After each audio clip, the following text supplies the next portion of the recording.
o seguinte, Zezé. O minério de ferro é extraído da terra, depois ele é aquecido num forno, junto com o carvão e o mármore. Aí o ferro sai derretido junto com o carbono dissolvido. Ah, esse é o ferro gusa, não é? Isso. Só que o ferro gusa, apesar de duro, ele é muito quebradiço. Para ele ficar mais resistente, tem que diminuir a quantidade de carbono. E eles fazem isso injetando oxigênio no ferro derretido, justamente para queimar o excesso de carbono. E controlando o volume de oxigênio injetado, o aço fica com mais ou menos carbono. Isso é muito importante, porque... Ah, porque as propriedades do aço dependem da quantidade de carbono que está dissolvida no minério de ferro, né? Tá, isso eu já entendi, né? Como é que se produz o aço a partir do minério de ferro. Agora, o que eu queria saber é como é que se transforma a sucata de ferro em aço. Não é só você, não. Você também quer saber como é que o ferro velho vira aço, não é mesmo?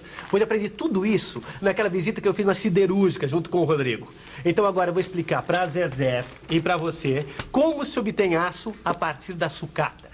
Nessa teleaula você vai ver o que é aço inoxidável, porque o aço inoxidável não enferruja. E vai aprender o que é uma substância simples. Tudo pronto? E você, Zezé? Ah, eu sou todo ouvidos. Bem, como você deve se lembrar, eu estava lá naquela fábrica de aço. A gente estava conversando pela fábrica quando uma dúvida surgiu na minha cabeça. Um momentinho só. O Rodrigo me disse que normalmente tudo que a gente chama de ferro é aço. E lá no depósito eu reparei que tem aço que enferruja inteirinho e tem aço que praticamente não enferruja. Por que isso acontece? Essa é uma boa pergunta e mostra que você é um bom observador. E você? Você já reparou que ao seu redor tem objetos de aço que não enferrujam e objetos de aço que enferrujam com muita facilidade? Pense agora num objeto que enferruja com facilidade e outro que a ferrugem nem chega perto. O aço usado nas construções, que as pessoas chamam de ferro de construção, enferruja com a maior facilidade. Já os talheres não. O portão de ferro também enferruja brincando. Agora, os instrumentos usados pelos dentistas não enferrujam nem em sonho. São muitos objetos de aço que enferrujam. Cano de ferro, lataria de automóvel, lata velha e por aí afora. Objetos de aço que não enferrujam são os prateados. Colheres, garfos, tesouras, chave de fenda, instrumentos médicos e muitos outros.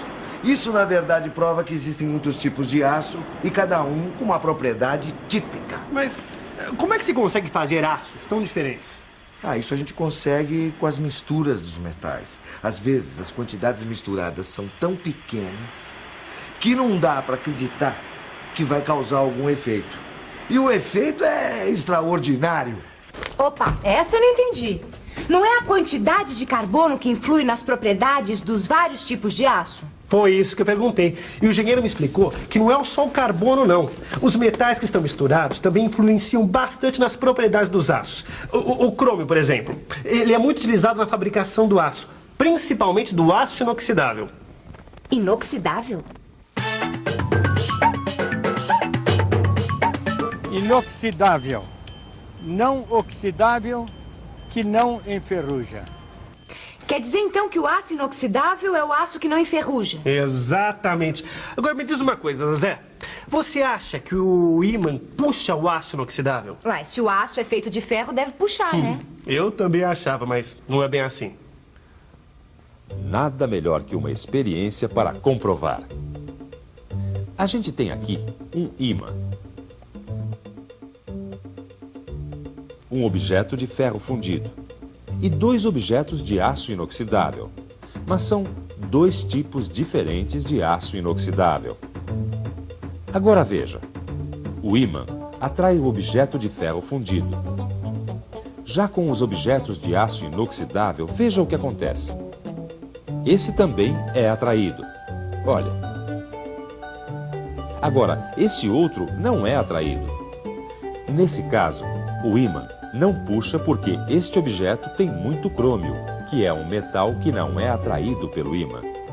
Muito bem.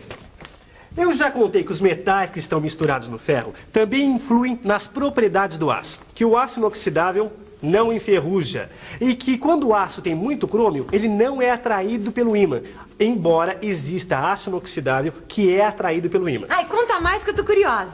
Ô, Cláudio, lembra daquele aço que não foi carregado e você perguntou por quê? Então, aquele aço é rico em crômio e por isso vale muito mais que o aço comum. Ah, lembro, um aço bonito que até brilha. É isso mesmo. Você bate o olho e reconhece. E ele tem uma grande vantagem. Ele não enferruja. E vocês sabem por que ele não enferruja? E você? Sabe por que o aço inoxidável não enferruja? Preste atenção que eu vou contar por que o aço inoxidável não enferruja. O aço inoxidável não enferruja porque quando o metal entra em contato com o ar, o crômio se liga rapidamente com o oxigênio. Aí se forma um composto chamado óxido de crômio. Esse composto é muito duro e gruda fortemente no resto do metal. Peraí, eu acho que já entendi. É como se esse óxido de crômio formasse uma película protetora ao redor do objeto. Na verdade é uma casquinha dura que fica em cima do metal, protegendo ele. Mas é bem diferente da casquinha que se forma em cima do ferro comum. No aço comum, é o próprio ferro que se liga com o oxigênio do ar, principalmente quando está tudo molhado. Aí, o composto que se forma é esfarelento, a nossa velha e conhecida ferrugem. Tem uma coisa que eu ainda não entendi. Se o óxido de crômio forma uma casquinha em cima do metal, por que o aço inoxidável é tão brilhante? É simples. Porque essa casquinha que se forma em cima do metal, de óxido de crômio, é transparente, como o vidro. Só que muito dura, muito difícil de quebrar. Ah, quer dizer então que todo o crômio que é misturado com o ferro e o carbono fica na superfície do objeto? Na hora de perguntar, esses dois não brincam em serviço. Mas para responder essa pergunta, eu vou precisar de uma mãozinha. Bom, para responder essa pergunta, é bom lembrar como estão estruturadas as partículas de ferro. Você se lembra? No estado sólido, as partículas de ferro estão bem juntinhas, mais ou menos como uma pilha de laranjas. Muito bem. No aço inoxidável, as partículas de crômio ocupam o lugar de algumas partículas de ferro. É como se misturássemos laranjas e maçãs de tamanhos parecidos. Se a gente pudesse ver esse fenômeno, seria mais ou menos assim. Veja, é como se algumas maçãs ocupassem o lugar de algumas laranjas. E o carbono? Onde é que ele entra nessa estrutura? Bom, o carbono é diferente. Por ser uma partícula menor, ele se encaixa nos pequenos vãos que ficam entre as partículas de ferro e crômio. É como se a gente colocasse bolinhas de gude no meio das laranjas e das maçãs. Quer dizer então que as partículas de crômio ocupam o lugar das partículas de ferro.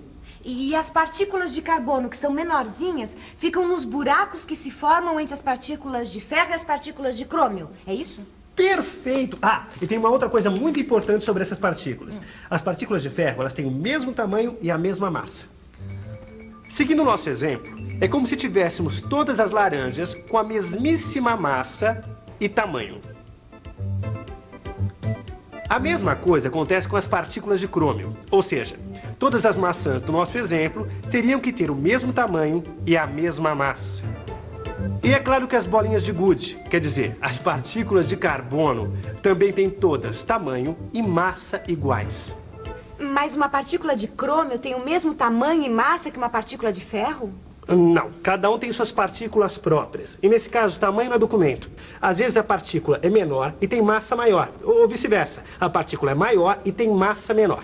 Mas também tem aquelas que são grandes e pesadas, não tem? E também tem as pequenas e leves. Tudo depende da substância em questão. Ah, e por falar em substância, com essa história de partículas, eu aprendi o que é uma substância simples. Substância simples é aquela que é formada por partículas que têm todas o mesmo tamanho e a mesma massa. O ferro, o crômio e o carbono são exemplos de substância simples. Ah, eu queria mesmo era ver essas tais partículas no microscópio. Mas não dá para ver pelo microscópio. Não. Você pode imaginar o quão pequenas são essas partículas? Dá para ter uma ideia de quantas partículas tem na ponta de um simples lápis? Oi, quantas partículas de carbono tem na ponta desse lápis? Olha bem aí. Não tenho a menor ideia. Umas 1000. Eu acho que alguns milhões de partículas. Não dá pra ter certeza de quantas partículas tem. Alguns milhões. Vixe, Maria, eu já não sei não. Quantas tem? Uma? Prepare-se para levar um susto, para contar quantas partículas de carbono que existem numa simples ponta de um lápis. É necessário mais ou menos umas 100 vezes a população da Terra. E toda essa gente contando todos os dias, 8 horas por dia, sem direito nem a domingo nem a feriado. Isso pelo menos por uns 60 anos. Dá para imaginar?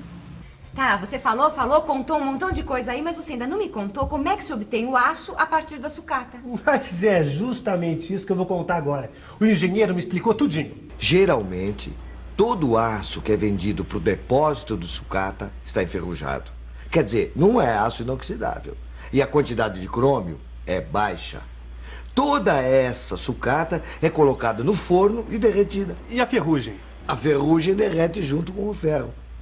Falando nisso, se a ferrugem derrete junto com o ferro, o que a gente pode dizer do ponto de fusão da ferrugem? Vamos pensar um pouco?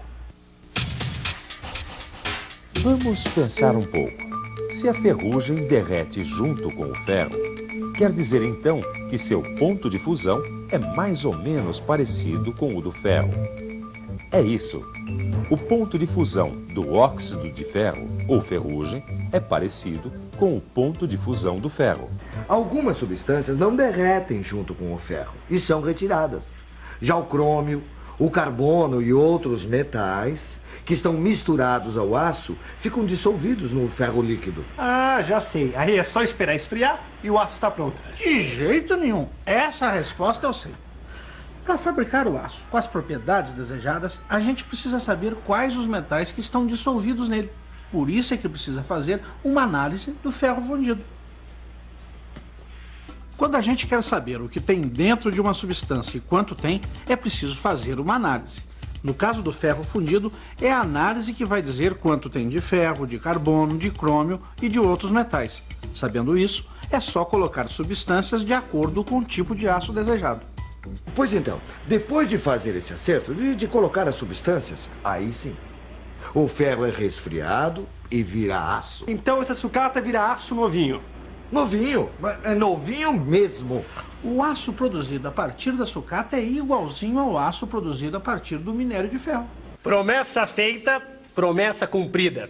Agora você já sabe como se obtém aço a partir da sucata de ferro. E para não esquecer nadinha, fique de olho na revisão. E atenção, se liga aí que é hora da revisão. Nessa teleaula, você aprendeu que existem muitos tipos de aço e que uns enferrujam, outros não. Viu também que o aço que não enferruja é chamado de aço inoxidável e que ele não enferruja por causa da casquinha que se forma sobre o metal, resultado da reação do crômio do metal com o oxigênio do ar. Você verificou ainda como é a estrutura de uma liga de aço inoxidável e ficou sabendo que as partículas de uma substância simples têm todas o mesmo tamanho e a mesma massa. Por último, você viu como é o processo de obtenção do aço a partir da sucata.